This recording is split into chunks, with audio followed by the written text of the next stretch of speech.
Hi, in this video we're going to be looking at how to practice hands separately in a couple of different ways. I've decided to use the piece from my Franz Liszt recital that I'm playing this year. I'm playing a set of Schubert song transcriptions, and I'm going to use the piece Stanchen, or famous Schubert's Serenade, to showcase a few different things of how we can approach hand-separate practice. Let me just play a few bars to give you a sense of the piece.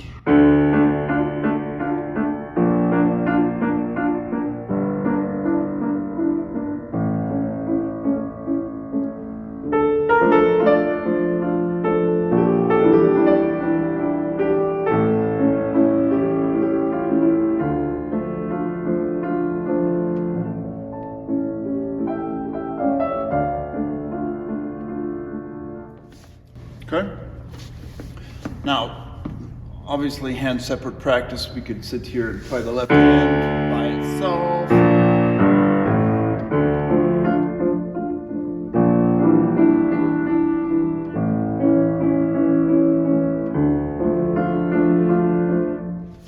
Which is an interesting exercise. We should be able to do that, and especially if you want to memorize the piece, it could be helpful to see where those chords are going.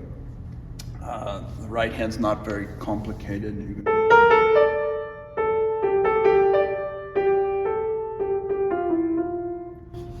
Now, I'm not the biggest fan of complete hand-separate practice because a couple of reasons. I think, one, it takes a little bit too long to practice something if you play through whole pieces or parts of pieces with just one hand. I also believe that it doesn't activate the brain in the way that it's going to be used when you do actually perform. So I've got a different way that I practice hands separate but together. And what I do is I will watch only the left hand play while I'm playing the right hand, but I'm not going to think about the right hand at all. And whether it's memorized or not memorized, you can look at the music and really just focus on the left hand, or if it is memorized, you can really look at it, which is even better. So if I play this first phrase,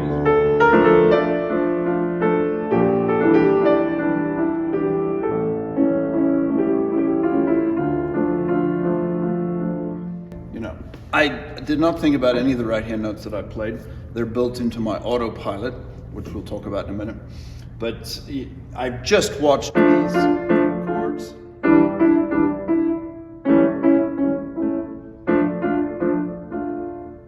And you have time. I'm not thinking about the right hand. I'm just thinking about how I can accompany the melody of the right hand and get the voicing correct. As we, think about using two different parts of our brain, when you play the left hand like this, forgetting about the right hand, it's activating two things. We're using our conscious memory to play the one hand, and we're, as importantly, practicing our autopilot to play the other hand. So eventually when the piece comes together and we don't want to have to think of either hand, we want all these chords to be built into our autopilot so we can just sing them out.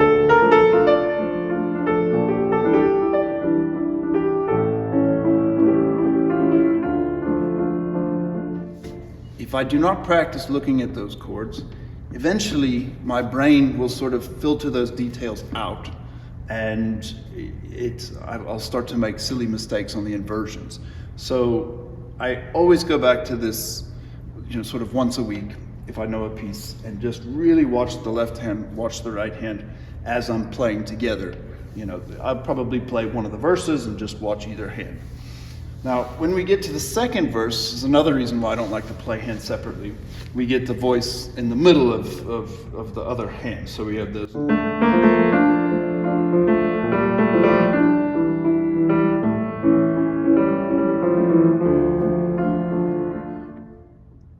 If I was to just play this,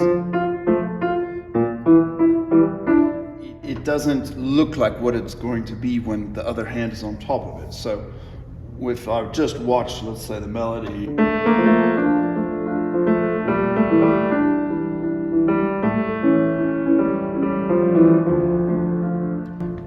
it's sounding the same, but I'm only watching the right hand play those notes. Now in the left hand,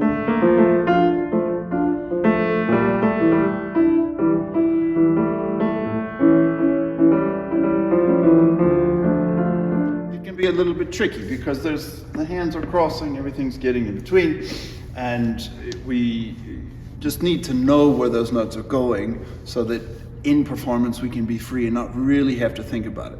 So if we put in the time really watching and knowing these details in the practice room, when we get out to perform, we can allow ourselves to go, and hopefully the autopilot has been built in enough that it plays it, and we can sort of filter between the autopilot playing things, the conscious memory playing things if we want to bring out a certain voice or a certain musical idea, or we can step back, we can zoom back from either hand and just listen sort of as a conductor. And eventually when we get to the third verse where we've got this beautiful duet in the right hand, we don't want to be thinking about the left hand notes. We have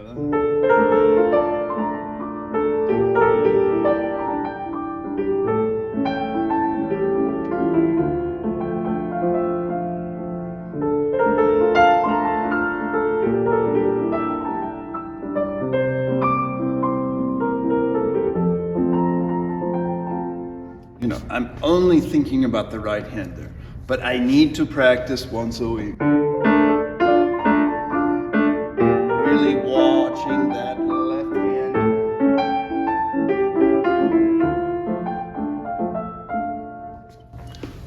This is a simple piece that I'm hoping is very clear to understand this idea. It's yet being simple, it's very easy to play the wrong left hand variations or inversions of the chords, and it can lead to simple confusion. So to play hand separate practice, I think if you can explore and experiment, not playing, I think for some students it's very good to be able to play completely on their own, each individual hand, but if you could try to practice zooming into just watching the left hand, just watching the right hand, not in huge pieces, don't play 3 minutes worth of music, play 30 seconds, 1 minute, and really watch these details. It's crucial incredibly helpful for memory, that, a lot of, again, like when the brain starts to put everything together, we start to lose a lot of the little details that make a piece up. So, and it's in that autopilot of the brain, but it easily falls out. And that sort of re-examining, watching every little detail of a hand playing a piece can help the freak out meter when you get on stage. If you haven't done this kind of practice, and you go on stage, and you're playing something away, and inevitably you're going to find something that looks really weird. You're going to say, do I actually play those notes? I've never seen that in my life. I've never heard that. It just, you become so aware of different things that there will be moments where you're going to be freaked out by this. I find that looking at each hand individually stops that freak out from happening most of the time. And so if you can visually have all the details, what every note looks like. I review this once a week. I just play it once, looking left, looking at right. It really helps with the memory. And musically, I think also when you're playing with a real attentive focus to one hand or the other, it allows you to think almost like an orchestral musician, like you're inside the orchestra.